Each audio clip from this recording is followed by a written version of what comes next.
Hello my friends and welcome to another Affinity Photo tutorial. Today we are going to talk about the double exposure, a topic requested by Linda, and we are going to do something like this. It's just an inspiration. Let's hide this again. We will take this photo of the guy and blend the picture of this woman onto his body. Let's get started. First we're going to select the layer with the guy on it and select our selection brush tool.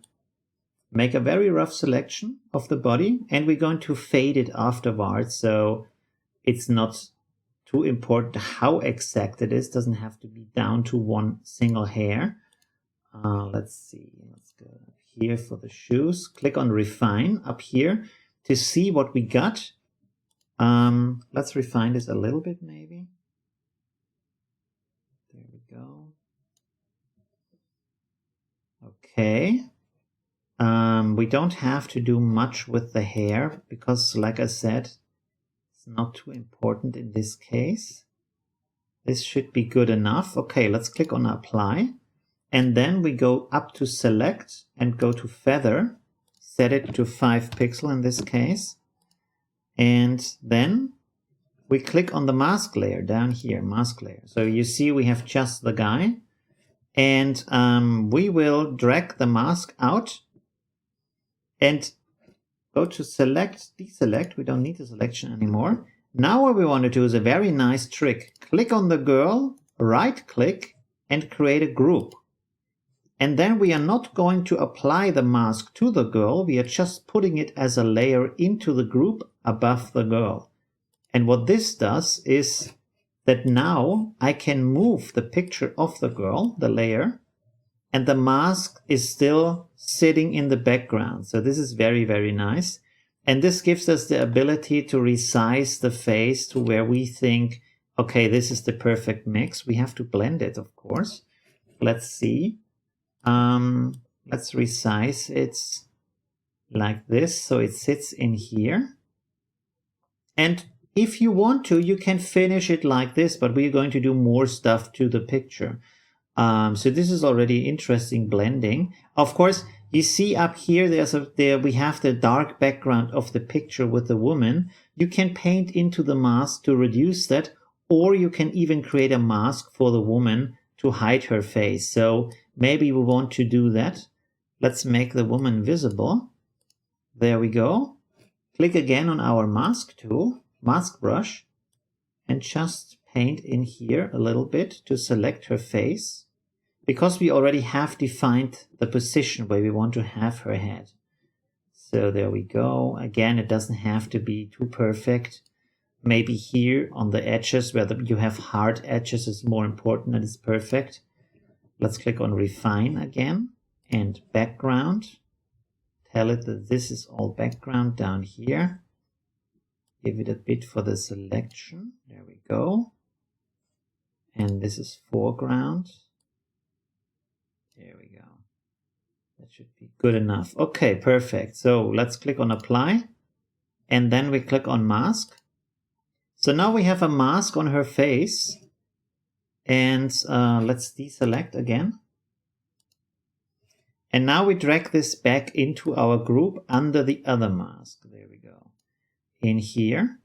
Now it's sharper. You see, it's better because the rest of the color is not going onto his body. Next, what we can do is we click on the girl layer again and click on black and white. So we will set also her face to black and white, and we can adjust what kind of black and white picture do we want to have. This looks pretty good.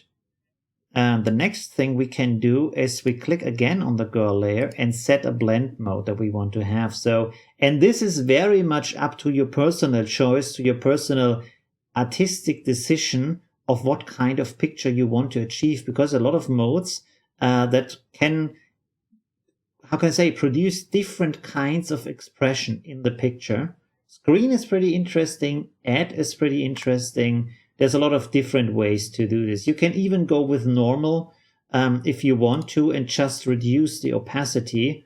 So this is also a very nice effect. This would probably be closer to the classic double exposure. But of course, the other blend modes give you different abilities to do things. Another thing we can do right now, let's set it to normal and 100%. Click on the layer with the guy and go over to the rectangle tool here. And then we will drag a rectangle over all of the picture and set it to the color white and pull it in the background. And now click again on the layer with the guy and reduce the opacity so he is becoming more faded. And we can play with this and with the opacity of the girl to achieve an interesting effect that is a bit more faded and maybe less harsh in the picture. So there's a lot of possibility there. Let's set the guy to a little bit more. And another thing that you have seen before a little bit is that we can do a gradient. So let's click up here and on the group and make a new rectangle with our rectangle tool. So this is sitting over all of everything, not into the group, but over the group. And now we will do a gradient. Select the first color. Maybe we do a blue color. Select the second color. Maybe we do, should we do an orange color or a pink color? Let's try orange.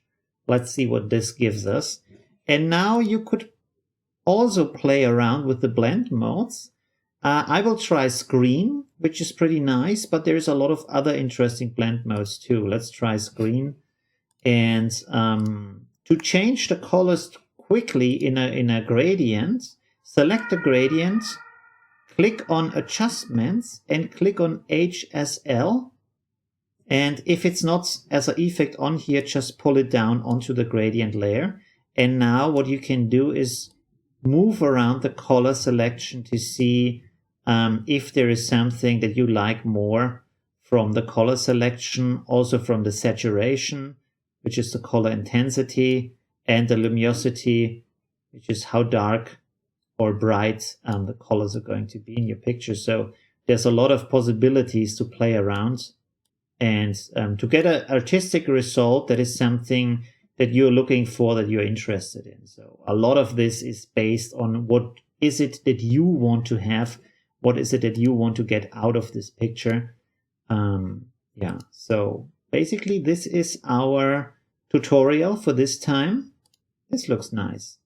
Both are set to screen, really beautiful. Okay, play around with it. I'm looking forward to see your results. You can link it in the comments. If you want to, you can support me on Patreon. And of course, if you want to see more of my tutorials, subscribe, look at my channel, and leave comments if there is a topic that you are interested in and that you want to see in the next tutorial. Thank you very much for watching and see you in the next episode. Bye!